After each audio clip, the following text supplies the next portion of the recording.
Hey guys, KiraKennedy here with my predictions for WWE's Elimination Chamber pay-per-view for 2017.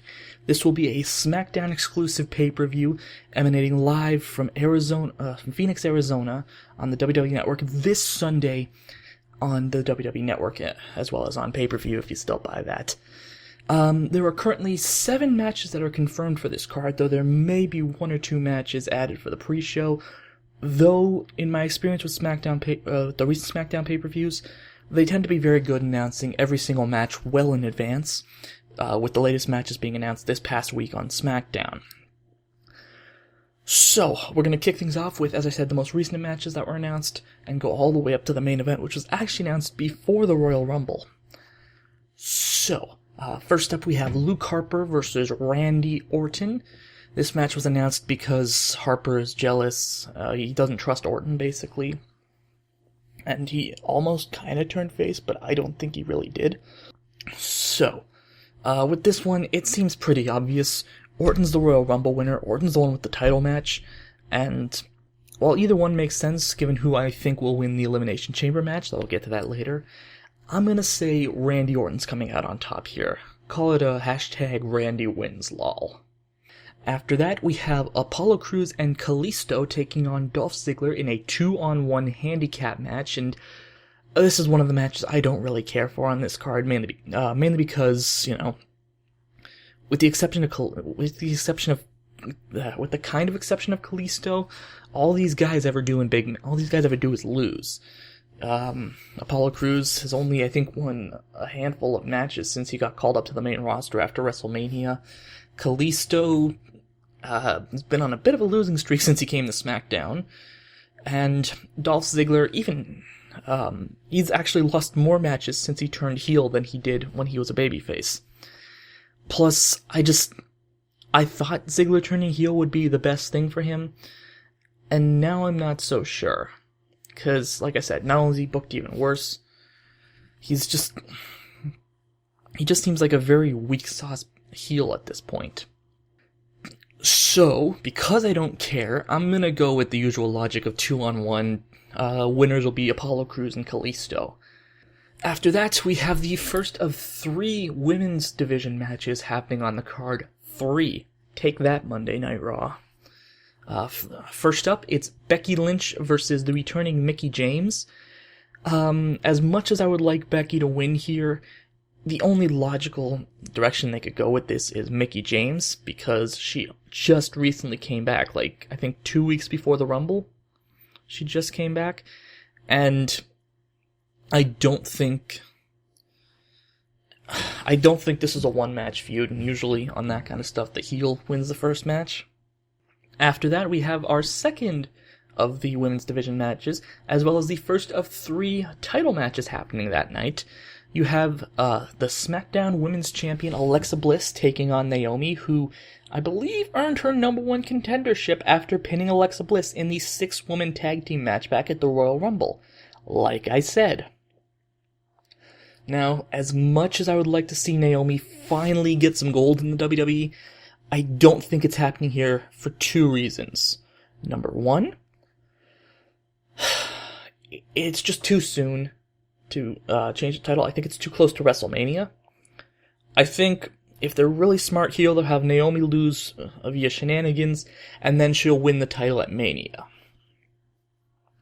Also, the other reason is a classic wrestling trope.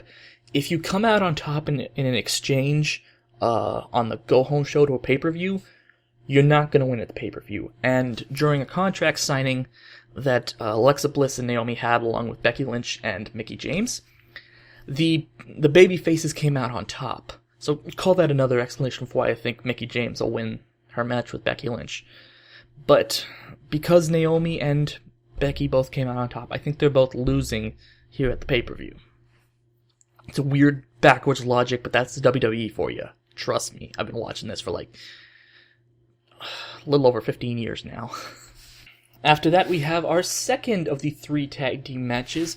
It is a tag team turmoil match for the WWE SmackDown Tag Team Championships, with American Alpha, the champions, Jason Jordan and Chad Gable, defending their titles against Heath Slater and Rhino, geeks, Breezango, Fandango, and Tyler Breeze, geeks. The Usos, kinda boring. The Ascension, geeks. And the Vaudevillains, Aiden English and Simon Gotch, geeks.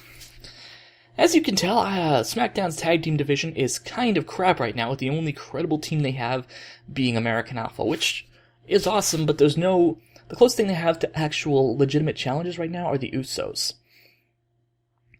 Now, in terms of who I think is going to win, again, it's very much a case of win on TV, lose on pay-per-view, and the Ascension won this huge 12-man tag team match that was happening on SmackDown, so I don't think they're going to win.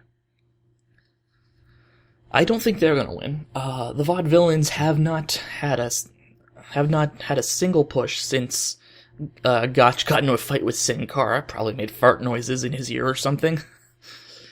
The Usos have kind of fallen into obscurity. Breezango never stood a chance, and Heath Slater and Rhino were okay tag team champions for the 3 months, that they held the gold. But by process of elimination, my pick is American Alpha to retain their titles. After that, we have the final of the 3 women's division matches, Nikki Bella taking on Natalya in a no disqualification match. And if you thought I didn't care about Apollo Crews and Kalisto versus Dolph Ziggler, I care even less for this match. Mainly because this feud is annoying. For me, it's too catty of a feud. It seems like something that started off at Total Divas. And to be honest, as immature as it sounds, and I'm sorry to any Nikki Bella fans here, I find Nikki Bella's voice just grating, and I can't take any promo she's in seriously, because all I hear is this permanent whine in her voice. Like, oh, why did you attack me, Natalya? Like, it's an immature reason for not liking Nikki, because she has improved quite a bit since the Divas Revolution started back in 2015. I will concede that. Now, in terms of winning here, I think Natty's going to come out on top due to interference by Maurice. That seems out of nowhere.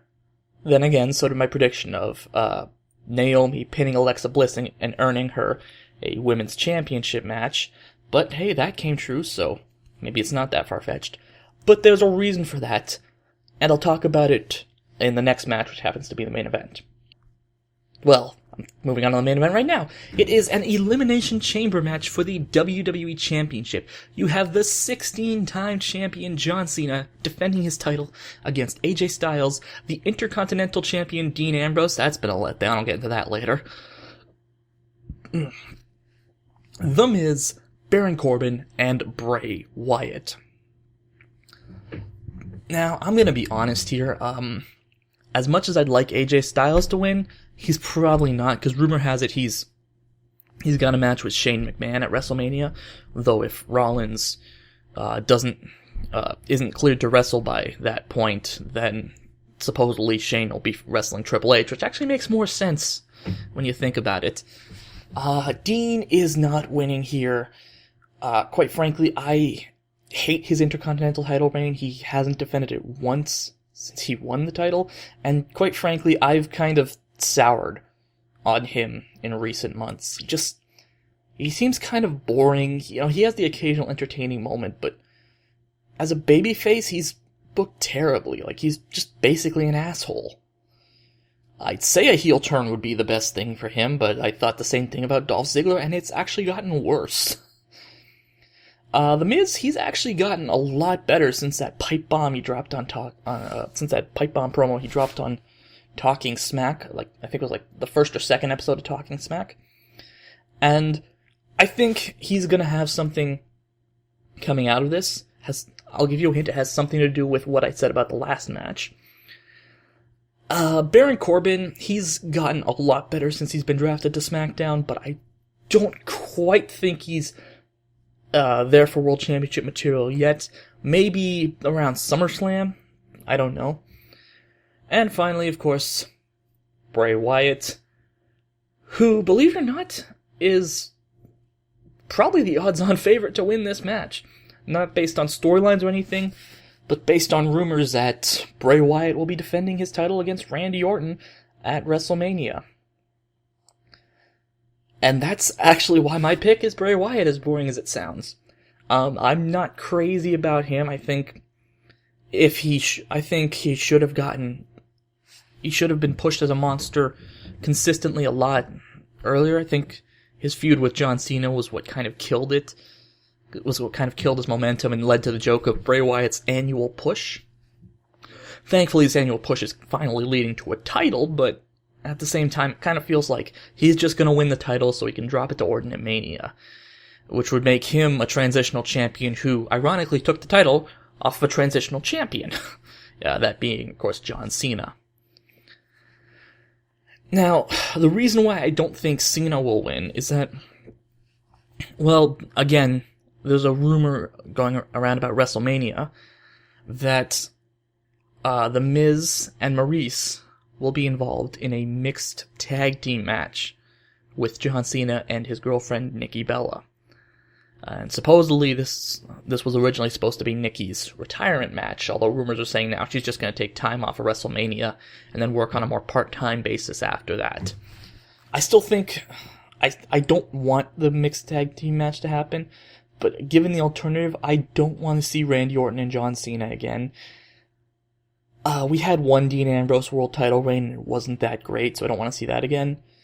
The Miz, he could win it. I wouldn't be against that. And Corbin, I still think it's just a wee bit too soon. I think he needs just a couple more months of polishing, and then he's there. And like I said, as much as I want AJ Styles to win it, I think Wyatt's coming out on top here. So what do you think about this pay-per-view? What are your predictions going into it? Let me know in the comments below. And if you guys would like to follow me on social media, I'm on Twitter at KiraKennedyHNR, Tumblr at KiraKennedyHNR.tumblr.com, and of course you can always check out my Facebook page at facebook.com/KiraKennedyReviews. And as always, if you'd like to check out any of my past work, my Let's Plays, my stream archives, even my reviews, you can do so at peanutbutterdisaster.com. So until next time, I'm Kira Kennedy, and thank you for watching. Peanut butter disaster.